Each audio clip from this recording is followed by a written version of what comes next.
Bienvenidos a esta nueva exploración profunda. Que la bendición divina acompañe su día y su semana para todos los que nos escuchan. Hola, es un placer enorme estar aquí compartiendo este espacio. Y bueno, hoy tenemos sobre la mesa un análisis que de verdad me tiene muy emocionada. Vamos a desglosar el capítulo 31 del libro de Éxodo. Un texto fascinante, sin duda. Sí, totalmente.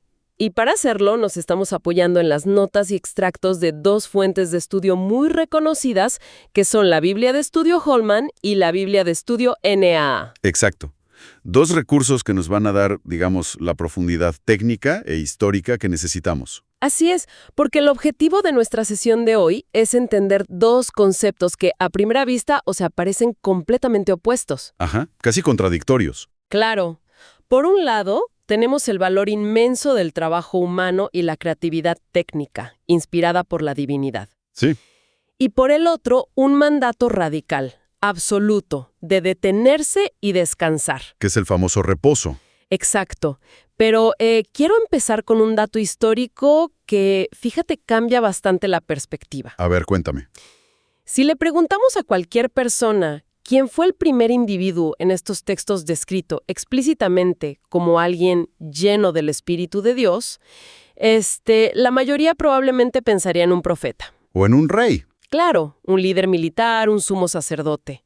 Pero resulta que no. No, para nada. Las primeras personas en recibir esta descripción tan imponente fueron de hecho artesanos, constructores, joyeros y talladores de madera. Y ese punto de partida es fundamental. Rompe muchos esquemas que tenemos hoy en día sobre lo que significa la espiritualidad. Totalmente. Porque la narrativa nos sitúa en un momento crítico. O sea, los israelitas están acampando en el desierto. En medio de la nada. Literalmente. Acaban de recibir una serie de leyes y ahora necesitan construir un espacio sagrado, el tabernáculo. Sí. Y el texto es muy, muy específico al presentar a los encargados de esta obra monumental. Se menciona a Bezalel y detalla su linaje. Dice que es hijo de Uri, hijo de Hur, de la tribu de Judá. Y también está su compañero. Exacto. Junto a él está Aholiab, hijo de Ahisamac, de la tribu de Dan. Lo interesante de estos registros antiguos es que no solo mencionan a un par de personas al azar, sino que trazan su árbol genealógico. Les dan como un estatus, ¿no? Claro, les da un peso histórico y una autoridad formal dentro de toda esa comunidad. Y lo que se les otorga a estos hombres no es autoridad política ni capacidad militar, son habilidades muy tangibles, citando en la cima de una montaña. No buscaba eso. Buscaba el equivalente antiguo de un ingeniero jefe de diseño y a un maestro de obras. Es una analogía perfecta. El texto detalla que a Bezalel se le llenó del Espíritu de Dios, pero luego, fíjate, define exactamente qué significa eso en la práctica. Ajá. Se le dio sabiduría, inteligencia y conocimiento para todo tipo de artesanía. Hablamos de capacidad técnica pura. Claro, trabajar el oro, la plata, el bronce, tallar piedras preciosas y trabajar la madera. Es una visión donde, la divinidad desciende directamente a las manos. Al trabajo físico. Al trabajo físico y material. Y hay un análisis histórico y teológico muy, muy revelador en nuestras fuentes sobre este punto. A ver. Si miramos las notas de la Biblia NAA, estar lleno del Espíritu en este contexto del antiguo Medio Oriente significa fundamentalmente estar calificado y capacitado para cumplir una tarea específica. O sea, una tarea que beneficia a todos. Exacto, que beneficia a toda la comunidad. Y esto desmitifica por completo la idea moderna de que la inspiración es un estado puramente etéreo. Como algo que solo pasa en la mente o en el alma. Claro, o reservado para asuntos netamente religiosos. El trabajo manual, el diseño arquitectónico, la metalurgia son vistos aquí como manifestaciones directas de ese espíritu. ¡Qué interesante! De hecho, uno de los conceptos más fascinantes que arrojan los estudios de la Biblia Holman sobre este pasaje es la frase «sabio de corazón». Ah, sí, esa frase es preciosa. Sí lo es. En otros libros de la antigüedad, como Proverbios, la sabiduría suele referirse a la moralidad. A portarse bien. Eso, a la habilidad para llevar una vida de buenas relaciones cívicas, éticas, relaciones con Dios y con las personas. Pero aquí esa misma sabiduría de corazón da un giro tremendo. Totalmente. Se revela como la capacidad técnica y artística necesaria para ejecutar un proyecto físico. Construir el tabernáculo. Exacto. Es fascinante porque nos dice que saber cómo fundir bronce a la temperatura correcta, por ejemplo, Ajá. o saber cómo crear la aleación perfecta de oro, o construir una estructura que no se derrumbe con los vientos del desierto, todo eso requiere tanta sabiduría de corazón como saber dar un buen consejo moral. La excelencia técnica es vista como un regalo superior. Dios provee exactamente lo que la gente necesita para hacer cosas valiosas, ¿no? Así es, porque Moisés había recibido instrucciones inmensamente detalladas sobre cómo debía ser este espacio sagrado, pero él no era un constructor. Claro, Moisés tenía la idea. Tenía la visión abstracta, pero esa visión necesitaba ejecutores materiales que supieran lidiar con la física, Con la resistencia de los materiales. con la logística de todo eso, Y eso nos lleva a la magnitud del proyecto en sí. que es gigante. Sí, la escala de lo que Bezalel, Aholiab y su inmenso equipo debían construir no era nada menor, especialmente considerando, como decíamos, que estaban en medio de un terreno inhóspito. En un desierto. Y sobre esa escala de trabajo creo que vale la pena detenernos un momento para que nuestra audiencia lo visualice. Me parece bien. Los versículos del 7 al 11 hacen un inventario que de verdad parece el catálogo de una obra faraónica. ¡Una locura! Tienen que construir la tienda de reunión, el arca del testimonio, el propiciatorio, Sí, la mesa con sus utensilios, el candelabro de oro puro, los altares del incienso y del holocausto, todo eso. la fuente con su base y hasta las vestiduras finamente tejidas para los sacerdotes, el aceite de la unción, el incienso. Es una lista interminable. Es inmensa. Pero a ver, espera. Para quienes no tenemos un título en teología o en historia antigua entre los que nos escuchan, Claro. vamos a aclarar algunos de estos términos. Adelante. Cuando el texto habla del propiciatorio o del altar del holocausto, ¿de qué estamos hablando exactamente en términos prácticos? Es una excelente aclaración. Mira, el propiciatorio en términos de diseño puro y duro era esencialmente una tapa de oro macizo. ¡Oro macizo! ¡Wow! Sí, una tapa que cubría el arca del testimonio. Pero no era solo una tapa plana. Estaba adornada con figuras aladas, los querubines. Ajá, los famosos querubines. Y era considerada el punto focal exacto donde la presencia divina se encontraría con el sumo sacerdote. O sea, era la pieza más sagrada de todo el conjunto. El punto de encuentro. Exacto. Y por otro lado, el altar del holocausto era algo mucho más utilitario y masivo. Más de uso rudo. Completamente. Era una estructura grande de madera, pero recubierta de bronce, diseñada con rejillas. Como una gran parrilla. Básicamente, funcionaba como un inmenso espacio para realizar los sacrificios de animales. Debía soportar fuego continuo y altas temperaturas sin consumirse. Es que, fíjate, imaginemos por un segundo el desafío logístico que esto representa. Es enorme. Están en la península del Sinaí, un desierto súper árido.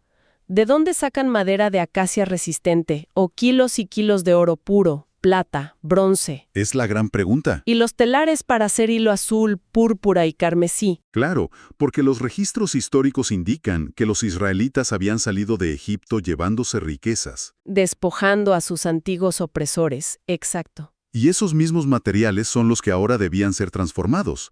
Hacer un candelabro de oro puro de una sola pieza martillada, Uy, ese es dificilísimo. con detalles de flores y almendros. Eso requiere un nivel de orfebrería que incluso hoy, con herramientas modernas, sería un reto tremendo. Un reto de ingeniería y arte.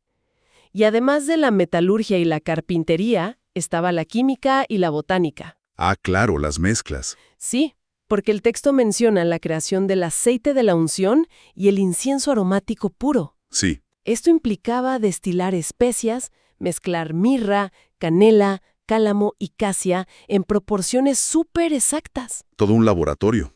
Y todo este trabajo intrincado no era arte por el arte. Tenía un fin. El propósito central era crear un espacio físico que reflejara el orden, la belleza y la santidad del ámbito divino. Hacer el espacio donde lo divino se encontraría con lo humano. Exactamente eso. Por eso el texto hace tanto énfasis en que Bezalel y su equipo debían hacer todo exactamente conforme a las instrucciones dadas. Al pie de la letra. La precisión no era un capricho del arquitecto, era crucial porque cada hilo tejido y cada pieza martillada Preparaba el escenario para que lo humano pudiera coexistir temporalmente con lo divino, sin ser destruido por esa inmensa santidad. Claro, tenía que estar perfecto, y todo este nivel de producción febril, de precisión milimétrica, de artesanos trabajando con oro y fuego, Con la adrenalina a tope. nos hace pensar que el campamento debía ser un hervidero de actividad día y noche. Seguro que sí. 80 grados. Sí. Justo después de listar las instrucciones del mayor proyecto de construcción de su historia, el texto frena en seco. Tira del freno de mano. Literal. Pasa de la máxima exaltación del trabajo humano a una orden innegociable de detenerse por completo. Sí. Hablamos de la introducción radical del Shabbat, el día de reposo absoluto. Y ese contraste, para quienes estudian estos textos, es una de las transiciones literarias y teológicas más brillantes. Es que no te lo esperas. Para nada. Justo cuando el pueblo podría estar más consumido por la urgencia de construir este gran tabernáculo, pensando que la obra de Dios justifica trabajar de lunes a domingo sin parar. Como la cultura del agobio de hoy en día. Exacto. Ahí llega la pausa obligatoria. La palabra hebrea clave que encontramos aquí, según nuestras fuentes de estudio, es Shabbat. ¿Qué significa? Significa literalmente cesar, detenerse o reposar. Ok. Y hay un dato impactante que nos da la Biblia de Estudio Holman. Si analizamos las culturas circundantes de la época, como Egipto, Babilonia o Canaán, Los vecinos. sí, sus vecinos, no existe un paralelo claro para esta institución del descanso. Era una anomalía cultural absoluta, algo totalmente único en la región. De hecho, la palabra se usa 15 veces solo en Éxodo y 111 veces en todo el Antiguo Testamento. Y ese contexto de los vecinos me parece vital. Imaginemos vivir en un mundo antiguo donde los dioses de los imperios vecinos siempre exigían más de los humanos. Siempre pidiendo más sacrificios, más trabajo. Claro, en la mitología mesopotámica, por ejemplo, los humanos fueron criados literalmente para hacer el trabajo pesado que los dioses no querían hacer. Eran la mano de obra barata del cosmos. Tal cual. La vida era una rueda interminable de servidumbre y supervivencia. Y de pronto este texto en Éxodo introduce la idea de un creador que instituye un freno de mano obligatorio para todos. Para todos, sin excepción. Y hay un detalle hermoso sobre el séptimo día de la creación mencionado en el versículo 17. A ver, resáltalo. Al justificar este descanso, el texto recuerda que los cielos y la tierra se hicieron en 6 días, y en el séptimo no solo dice que la deidad descansó, sino que según la traducción que analizamos, sugiere que tomó aliento o se restauró. Qué maravilla de imagen. Cambia toda nuestra visión sobre lo que significa parar de trabajar. Y esa idea de tomar aliento nos ayuda muchísimo a entender cómo las notas de la Biblia, NAE, resuelven una tensión bíblica bien interesante. ¿Qué tensión? A veces hay debate entre los académicos sobre cuál es el verdadero motivo detrás de guardar el sábado, porque el texto da 2 razones diferentes en libros distintos. Ah, es cierto. Si observamos el relato de Éxodo 20, la justificación se basa en la creación. O sea, se descansa porque el Creador descansó. Como un ritmo natural. Exacto. Pero si vamos a Deuteronomio 5, el mandato cambia de tono y se fundamenta en la liberación de la esclavitud. Ya no es por la creación, es por lo social. Se descansa para recordar que fueron esclavos en Egipto y fueron liberados. Entonces, ¿cuál es? La NAA señala de forma brillante que aquí, en Éxodo 31, ambas ideas se armonizan. Confluyen en el mismo punto. Sí, al basarse en la creación, Israel comparte el descanso con toda la humanidad, establece un ritmo biológico y espiritual. Sí, todos necesitamos dormir y parar. Pero al mismo tiempo, sirve como un recordatorio para un pueblo especial, escogido y santificado por Dios. Les recuerda que la libertad real significa tener el derecho a no producir. Claro. Y no olvidemos lo radical de la ley social. La orden de descansar aplicaba por igual al líder, al siervo, al extranjero y hasta a los animales de carga. ¡Wow! En una sociedad antigua, esto de verdad dinamitaba las jerarquías de explotación por completo. Las destruía un día a la semana. Las dinamitaba, sí. Pero también es cierto que el texto no lo presenta como, digamos, una amable sugerencia de bienestar o un buen consejo de autoayuda para evitar el estrés. No es un día de spa opcional. No, y aquí creo que debemos abordar con un tono más serio la parte más difícil de este pasaje. Las advertencias. Las duras advertencias del texto. Los versículos del 13 al 15 declaran explícitamente que cualquiera que profane el día de reposo o que haga alguna obra en él, morirá inevitablemente. Sí, suena muy fuerte. Y dice que esa persona será eliminada de en medio de su pueblo. A ver, un momento. Pena de muerte por encender un fuego o recolectar madera un día a la semana. Es un choque para nuestra mente moderna. Sí, porque suena extremo, casi contradictorio con esa idea tan bonita de un descanso restaurador y de tomar aliento que veníamos hablando. Entiendo perfecto. A ver, explícanos.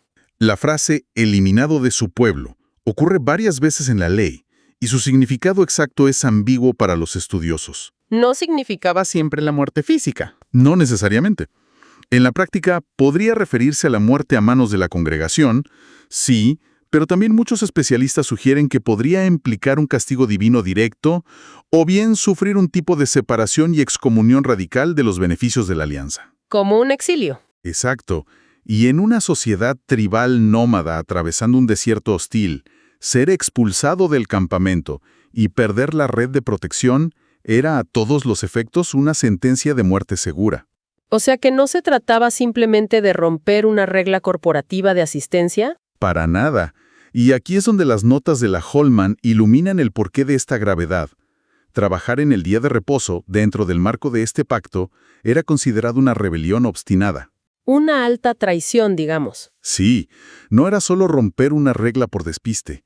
Significaba negarse a reconocer las provisiones que el Señor ya les había dado en el pasado y demostraba una falta total de confianza en que Él proveería en el futuro. Ah, es un tema de confianza. Completamente.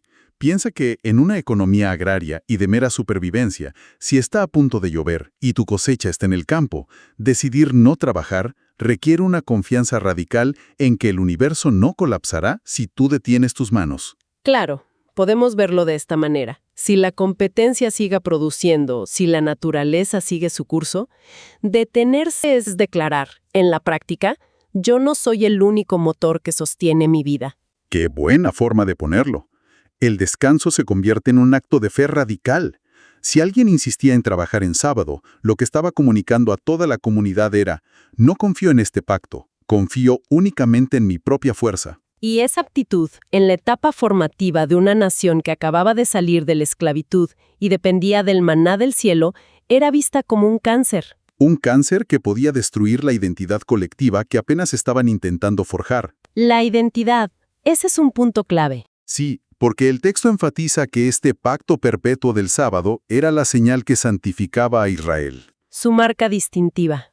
Es decir, según explica la Holman, los separaba y los consagraba, dándoles una identidad única y totalmente diferente a las demás naciones.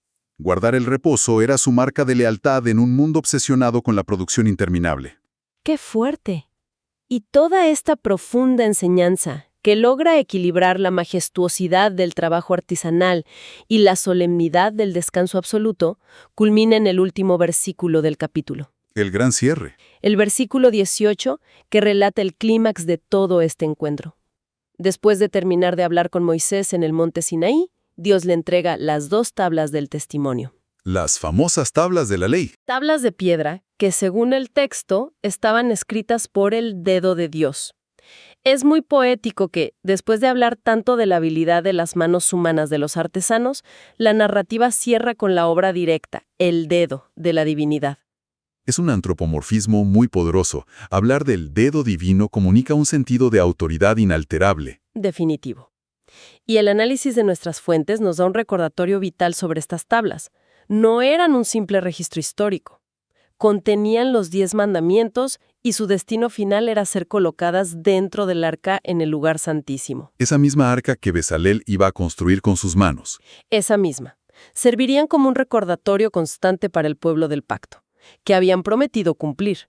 El documento central que anclaba tanto el trabajo ordenado como el descanso exigido. Es extraordinario ver cómo encajan todas las piezas de este rompecabezas antiguo para quienes nos escuchan hoy. Todo se conecta. Comenzamos hablando de herramientas de metalurgia, de hilo púrpura y diseño arquitectónico.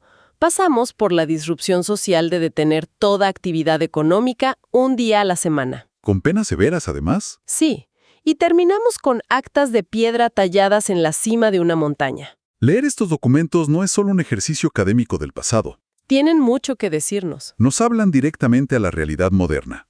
Por un lado, nos dicen que la creatividad técnica es un regalo divino, ya sea escribir código de software, diseñar un puente o administrar una empresa. Todo puede ser sabiduría de corazón. Y por otro lado, nos confrontan con nuestra relación con el tiempo. El mandato del descanso nos enseña que detenerse a descansar es un acto de confianza, no de debilidad. Totalmente. Y no es un lujo para cuando estemos desocupados, porque nunca lo estamos, jamás. Sin embargo, quiero dejar sobre la mesa un pensamiento muy provocador para nuestra audiencia, basado en esto último. A ver, adelante. Hemos visto que la capacidad técnica y artística fue la primera forma en que los humanos reflejaron el espíritu divino para construir algo valioso. Sí, con Bezalel y Aholiab. Pero si trabajar sin descanso era visto como una falta de confianza en la provisión futura, ¿cuánto de nuestro agotamiento actual y nuestra cultura de estar siempre ocupados esconde en realidad un miedo profundo a que el universo no nos sostenga si nos detenemos a tomar aliento? Es una reflexión durísima. Y súmale esto. Si la excelencia técnica fue nuestra primera conexión con ese espíritu, ¿qué pasa hoy, en un futuro cercano donde la inteligencia artificial y la automatización comiencen a realizar todo nuestro trabajo técnico y diseño? Si las máquinas hacen el trabajo de Bezalel. Exacto. Si ya no somos los artesanos principales de nuestro mundo, ¿cómo encontraremos esa sabiduría de corazón en el futuro? Es una interrogante fascinante. Nos obliga a repensar dónde reside realmente nuestro propósito humano. Un gran tema para que la audiencia lo reflexione por su cuenta. Una pregunta para llevarnos en la mente en estos días. Y bueno, con este desafío llegamos al final de nuestra sesión. Agradecemos inmensamente la atención de todos en esta inmersión. Ha sido un viaje increíble. Gracias por acompañarnos. Dios bendice a todos los oyentes.